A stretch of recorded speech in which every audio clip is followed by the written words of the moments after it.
Hi, it's Kathy here, and thanks for joining me again for part 2 of my desktop planner tutorial. We left off in part 1 constructing the covers and spine, and we're starting in part 2 with the outside of the front cover. For the front cover, you'll need to cut a piece of cardstock 4 3/4 by 8 1/4. And the first thing that we're going to do is adhere a magnet to this piece of cardstock. So this is very important that you position this magnet exactly as I'm showing you, because you want your closure piece to connect on the front cover. So I'm using the Tim Holtz centering ruler again, and I'm going to find the center of the right 8 1/4 inch side of this cardstock piece. Then I'm going to take another ruler, I'm going to place it at that center mark, and I'm going to measure over from the right side 1 1/4 inch. And I'm just going to place a dot there. So that is right there, 1 1/4. And then you can remove your rulers. And then what I do, now I use 3/8 inch wide, 1/32 inch thick magnets. And I purchased my magnets at kjmagnetics.com. It's item number D601-N52. These are very strong magnets, and you can purchase them as many or as little as you like on their website. You have to be extremely careful pulling them apart because they're ceramic and they will shatter if they attract to any piece of metal or each other. So good strong magnets, but just be careful with them. So I like to put a little piece of score tape. These do not come with adhesive on them. So I have the score tape on there, and I'm just going to adhere that magnet centered on the dot that I made on the cardstock. So you have your magnet 1 1/4 inch over from the right side. Now you're going to need to cut a piece of pattern paper, and all of the measurements that I'm giving you on this planner are exactly the same as the original Ladies Diary planner. So if you want to make this planner with that collection, you'll be all set. I have this piece of paper, and you're going to cut it 4 5/8 by 5 1/2. So I ink the edges of all of my papers, and I'm again using black soot in this album. So just ink the edges here. And then what I do before I adhere this piece of paper is run a little strip of ATG over that magnet, make sure that it stays in place and isn't going to slide for some reason. Now I'm sewing the edges of this, so I use very little adhesive. And I try not to put very much around the edges so that the machine isn't gunking up with adhesive. If you're not sewing, you're going to obviously want to put a lot more adhesive around the edges of this. What you're going to do is take the piece of pattern paper and line it up with the left edge of the cardstock, and you're going to leave about a 1/8 inch space on the top edge and the right edge. And I do that again because I'm sewing this edge with a zigzag stitch. If you don't want as much space between the paper and the cardstock, you'll need to adjust this measurement by 1/16 of an inch and this measurement by 1/16 of an inch. And when we get into the inside, it's usually, if you're centering the paper, it's 1/8 of an inch that you're going to need to adjust the papers. And that's only if you wanted just less of a cardstock border there. So you got your first piece on. Now you're going to layer a second piece. You're going to need to cut a piece of paper that's 2 inches by 5 1/2. And again, I'm going to ink the edges of this. I'm going to put a little ATG on it. I'm going to actually put a little bit more because this one is not going to be sewn completely around, so I'm going to make sure I've got some on that right edge of the paper so it doesn't pull up. Now you're just going to line this up with the top left corner of your first piece, and even with the left edge over here, and just adhere that down.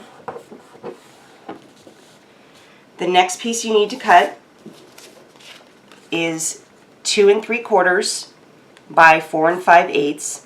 So I'm going to ink the edges again. And I'm going to put adhesive on that top edge because we're going to overlap this piece, and then a little bit more.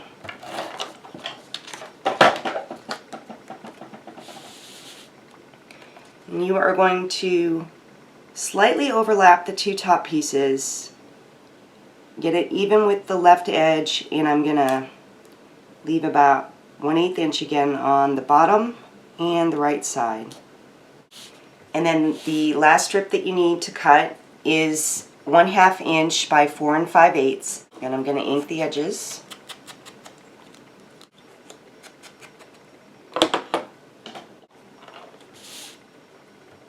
And then I'm going to completely cover the back of this piece. Then you're going to adhere this to the bottom piece of paper, about 1 inch from the bottom, and then even with the edges of this paper piece. Now I'm going to sew around the edges, and I'm going to show you how I do that.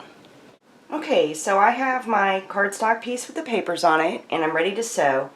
I'm going to start in this top corner here, and I'm going to sew along this edge, and then the bottom edge, so that I'm only going to have thread ends on this side and this side. I'll start here and come down to this, just short of this corner, and tell you how I turn those corners. So I use a very simple hobby machine. It has just a few basic stitches, and I usually use the middle zigzag stitch on this. So I'll go ahead and put it down into the cardstock and get it started just a bit. And there's no back stitching or anything here because we're going to tape these threads to the back. So I'm going to sew along this edge.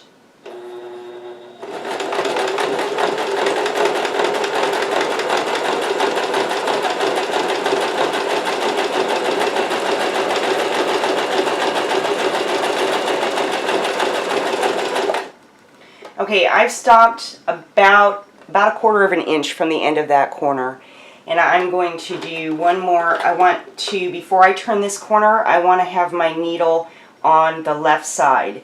So my needle is down, and I'm going to raise the presser foot, and I'm going to rotate until the edge of the presser foot now is on this side, and then I'm going to go ahead and sew down this edge to the next corner.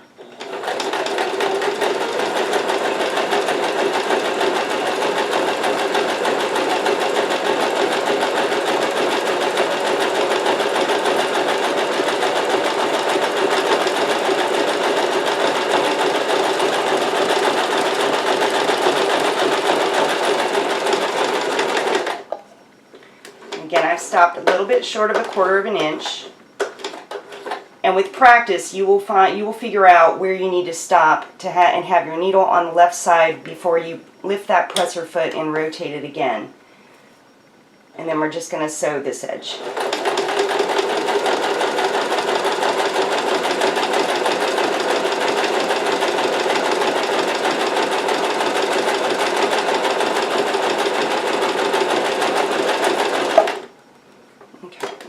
Raise up my needle here, and we're going to clip these off. And I like to leave some pretty good tails there. So I've left some tails here on each side, and I just use regular Scotch tape, and I pull these tails around the side and just tape them down. And you're going to want to do that so that these threads don't unravel over time, because through paper they will. And just pull those tight to the edge, tape them down, and clip off your extra. So that is how I sew around the edges of the cardstock pieces, and we will continue now with the rest of the front cover. Next, we're going to add the piece on the right side of the front cover that's underneath the hitch fastener. I've used the Spellbinders Petite Labels 1 die set, and I'm using the largest die of this, and it looks like this, and it's about 3 inches long and 1.5 inches wide, and you can use any label shaped die that you want. We just need to have about 1 inch of this on the side. So I've gone ahead and die cut that already, and I've used it's a brown specialty paper, kind of got a crinkle look to it. What we're going to do is turn that die cut piece over to the back, and I'm going to lay a ruler down on the back of the piece, leaving about 1 inch of this shape to this side, and then I'm going to take a pencil and draw a straight line along the edge of the ruler, and then use scissors to cut that.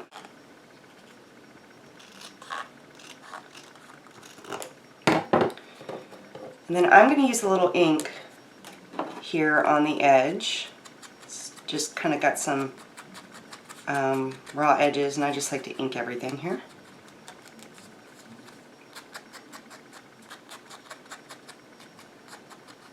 Okay, and then I want a black mat around this die cut shape.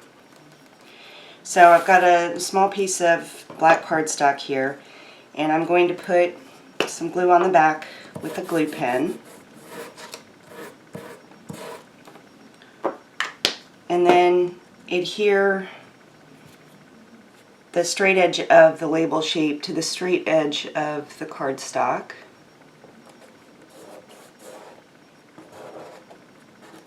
And this is the way I like to mat die cuts. Sometimes the next size up die, and in this case there isn't a next size up, the border is a little bit too wide, and I like to have just a real thin border.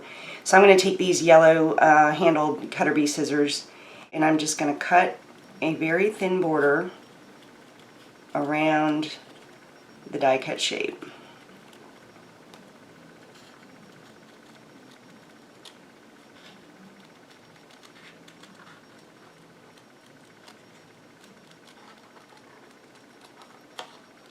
And I do this a lot,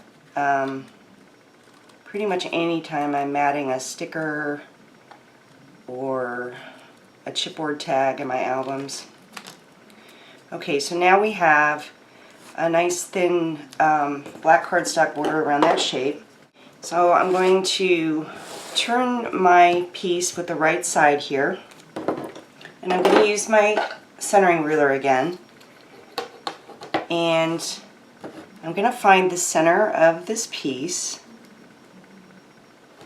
and then on the back of the label shape, use a glue pen again,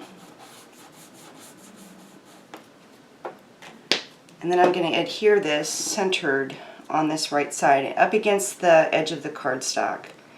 So I'm going to find the center of the label shape, and then that is now centered on the right side, and we are ready to attach this to the front cover. So the first thing we're going to do is put 1/4 inch score tape around the outside edges.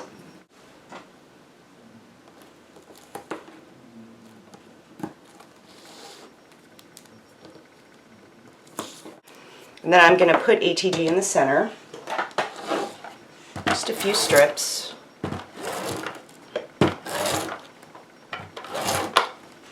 Remove the tape liners.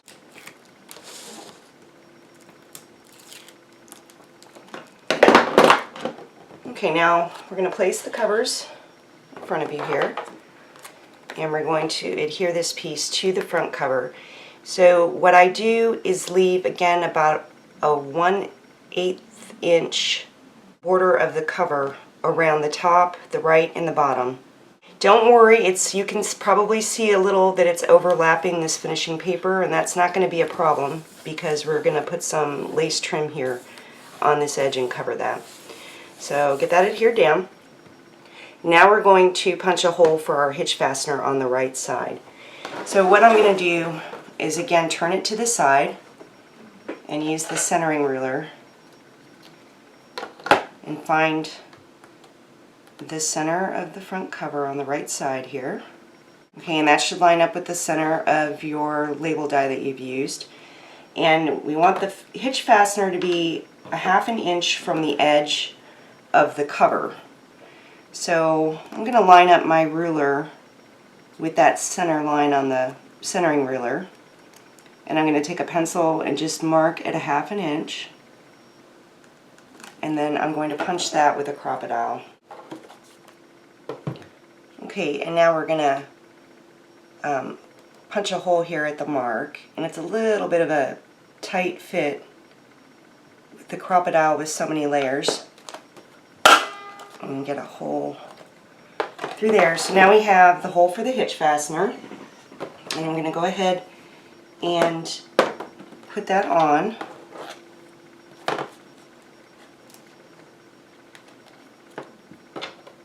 And I'm using silver accents in this album. Let me just screw that on there tight. Okay, so now we have our hitch fastener on this side, and now we'll be cutting out some images for the front cover. For this planner, we'll be cutting out a few images from the About Time paper in the Times Nouveau collection. The first one that you'll cut out is the lady image here, including the rectangular shape around the two women and around their legs. I have already cut this out. I'm really slow at fussy cutting, so I was wanting to save some time on this video, but I will show you what that looks like.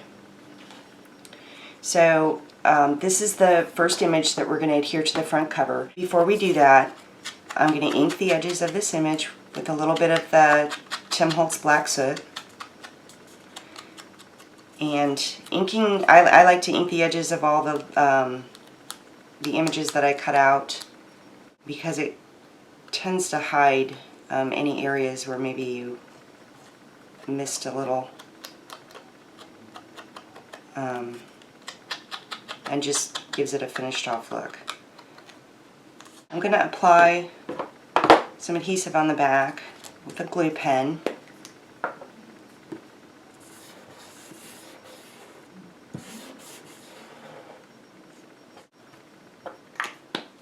And if you're making this with the lady's diary, it would be that main image of the lady cut around, and we're going to place them in just about the same place. So on the front cover, I'm going to adhere this image on the edge of the cardstock piece over here, and just far enough down that their feet are overlapping the bottom piece of paper here. And you want to angle it just a little bit. And the lady's diary is almost the same. That image is a little longer, and it's about an inch and a quarter down from the top of the cover, but it also overlaps the bottom piece by a little bit. On a lady's diary, I used two different sizes of ivory lace. One was a bit wider than the other, and that lace, when I cut it at 8.5 inches, and it wasn't the type of lace that frayed on the end. If you're using lace that isn't going to fray, cut it to 8.5. If on this planner, I'm using this looped fringe, and this will fray on the ends.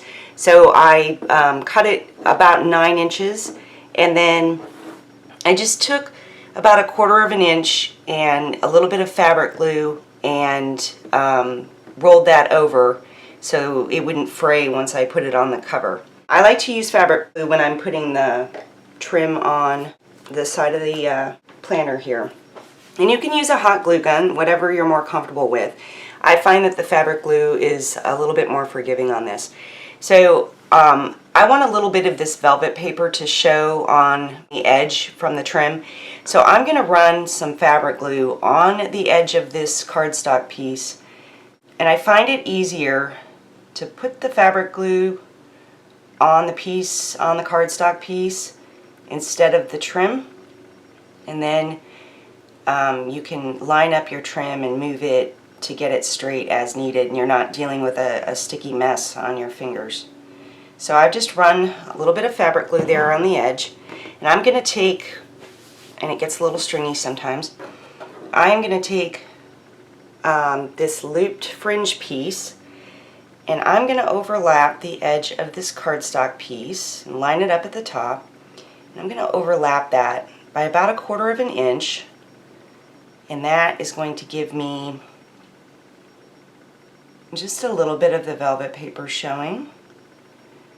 And then you can see that I can move that around to get it straight, where with the glue gun you're going to be working against time. And real quick, I'm going to fold these closed.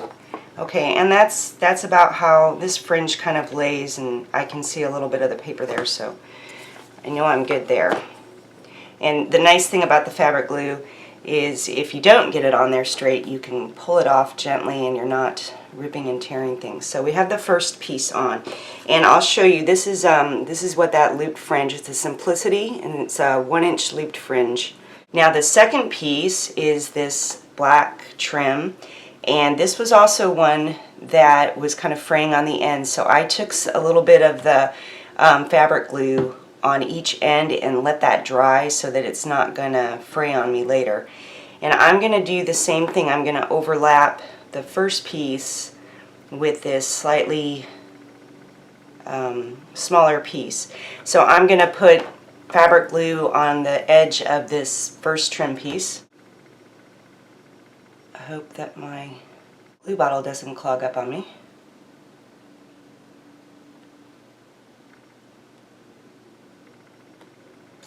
So this piece, this second piece, I cut exactly at 8.5, and then just use the glue on the ends. It was too thick to fold over. So now I'm just going to line up the edge of this piece with the top, and then on the edge of the fringe. And then if you get down to the bottom, I'm lined up pretty good, but if you get down to the bottom and maybe you've cut it a little bit too long, the fabric glue will let you kind of inch it up a little bit. So now we have the second piece on.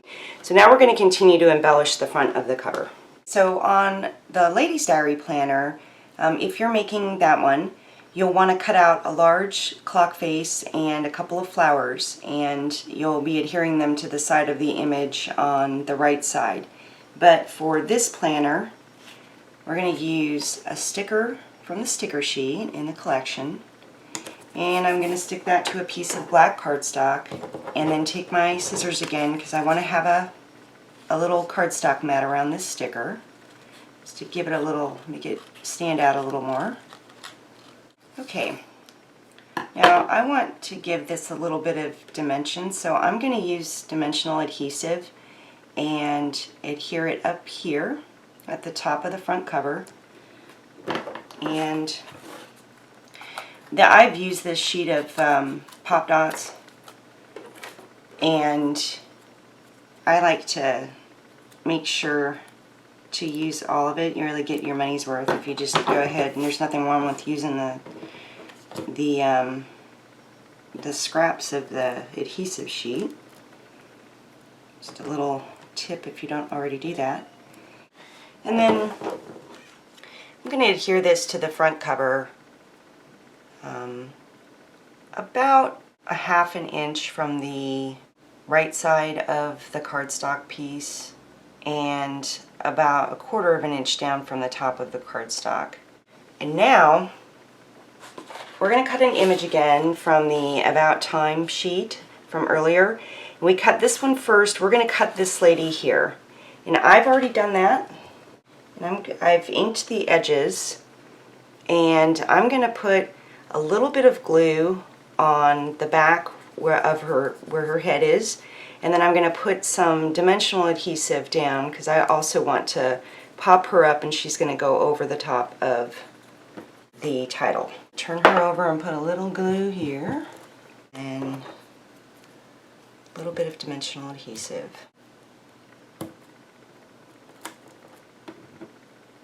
Put another one on there. Okay, now we're going to adhere her, and I'm going to place her overlapping in between the E and the A on the title is where her head is going to go. Up just a little bit from that. Press her down there. Now we're going to add some feathers and a satin rosette to the side of the cover. So for this step, I'm going to use a hot glue gun, and I have a large black feather here, and I want to layer a green and a blue feather to the top of this. So I put a little hot glue there, and then I'm going to lay down a green feather over the top. And this is why I don't like working with hot glue guns. Wow, what a mess. Okay, and like that is fine. And then I'm going to add a little bit more here, and I'm going to overlap with a blue feather. I only want a little bit of this blue showing, so I want this portion of the feather, so I'm gonna adhere it low. And then we're going to glue this to the side of the cover. So doing that, I don't want to totally cover the images of the ladies, so I'm going to overlap the trim with the black feather and position it right about there. So it's pretty much even with the bottom of her feet and mostly overlapping the lady in the red dress. And that is where we're going to put that. So I'm going to hot glue this in place. Add a little glue again to the back of the feathers. Probably a little bit more up here. And I don't put it all the way on the back of the feather because I want it to kind of pop up a little bit and not be completely flat to the side, to the trim. Okay, so we have our feathers in place. And it doesn't matter what it looks like down here because we're going to cover that with a rosette. So I'm using, this is a Jolie's rosette. And if you find anything that's kind of burgundy in color, and this one's really large too, so you might want to find one that's a little smaller. But I'm going to put some, it has adhesive on the back, I'm going to add some hot glue to the back. And then I'm going to adhere this on the left side. It's overlapping the feathers and about a ½ inch up from the bottom because I want enough room to add a key underneath this rosette. So I have a pretty large silver antique key, and I'm just going to let just a bit of that peek out from the bottom of that. I'm going to use the glue gun again. I'm just putting a little bit on the areas that are going to make contact with the cover. And then I'm going to lift up and adhere it, just kind of barely peeking out. And you may find, now a lot of times with metal I'll use glossy accents. And I'll probably have to go back in and add more of the hot glue, but my gun is cooling off right now. So that is where that's positioned, and if you like to use the glossy accents, that should hold it too. And then we'll finish off this side.